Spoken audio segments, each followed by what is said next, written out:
Hey everyone, so you're probably familiar with Joaquin Phoenix through his latest film, The Joker, which was directed by Todd Phillips. I remember the first time I ever saw Joaquin's acting was when he played the rather evil Emperor Cornelius in the movie Gladiator. And like quite a lot of people, I was so convinced by his acting that I thought Joaquin himself was like an evil person in real life. Generally speaking, there is a consensus among moviegoers that Joaquin is a very good actor and someone who might even be an acting genius. But of all of his work, there is one that stands out in particular and has audiences more divided than anything else. Today we're going to be talking about his infamous documentary, or mockumentary as many would consider it, that he made with Casey Afleck. This is what comedian Dave Chappelle had to say on I'm Still Here. Completely different kind of celebrity than I am. By design of what he does. He's a fine actor. So you don't know what he's like. Only time you see Joaquin Phoenix, he's in a movie pretending to be somebody completely different.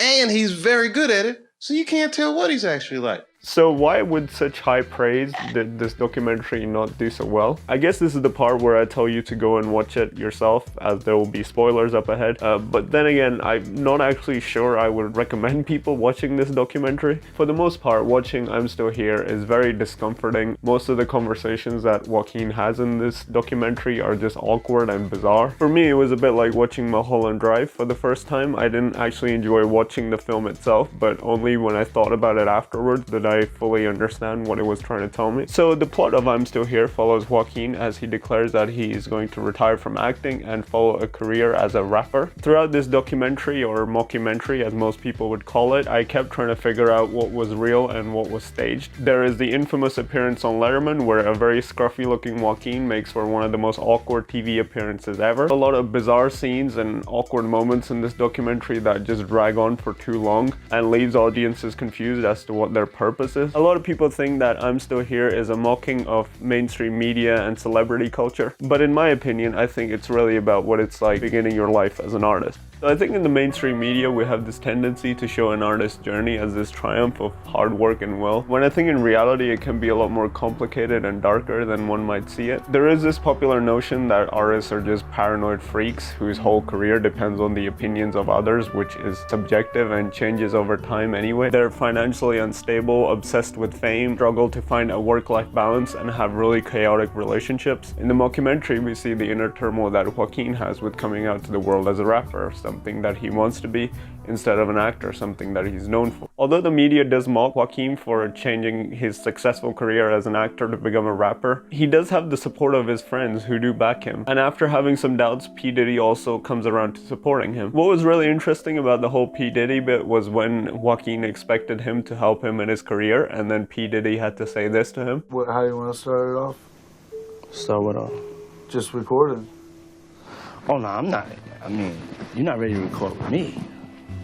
You know, you're not at that point yet. As a side note, I've been seeing a lot of ads over the last few years where some guy on the internet will promise to give you the secrets to success and riches. These ads usually target the insecurities of young men, and they would usually show some guy who is very successful and rich promising to be your mentor and show you the way to success. In the beginning, when you're trying to learn a complex skill, it can be very difficult because you feel really lost and you have no idea what's going on most of the time, and you just want somebody to be there to hold your hand and just take you through the process. But therein comes a problem. No one's gonna be there to hold your hand. You have to do this thing yourself. And so when you hear Phoenix's rapping, you can't help but notice that some of it is actually quite decent. 19 years old, was playing up north with Goose, who we film with. I thought I loved Couple fucking kitties, it's so fucking complicated that my mind can't even say it. Check it. If everything was just so motherfucking complicated, when Leo took the I really like this set that he did in Miami, and I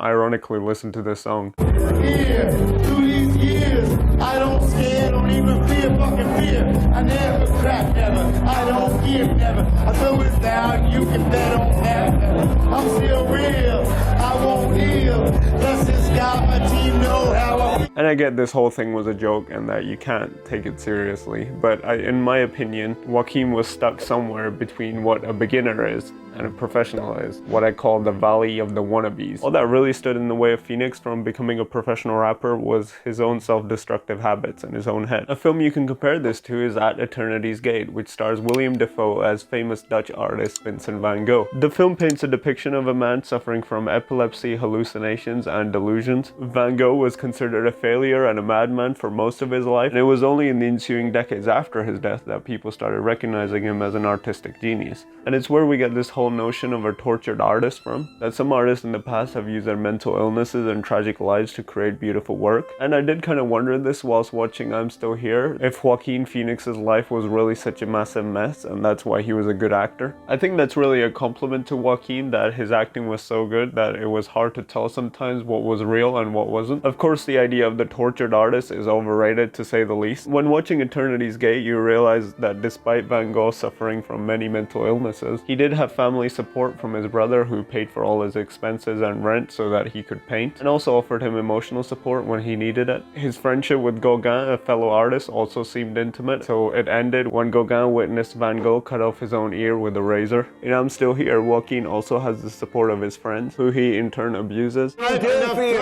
can I do for you? Fuck things up, not fuck up my fucking life. This was very weird but understandable to some extent. Throughout the film, Joaquin's head is in complete turmoil, so he takes it out on the people that are closest to him and are trying to help him. Maybe because they're the biggest reminder of who he was before as someone who looked after himself and wasn't a complete asshole to everyone and wasn't confused about who he was. I think it's an artist's job to not get completely lost in their work and to look after their personal relationships and their health. Of course, everyone works differently, but there's no evidence to suggest that having a life full of turmoil and loneliness is necessarily going to make you a better artist. You'll always have self-doubts and think that you'll never amount to anything, but if you just keep going, it gets easier.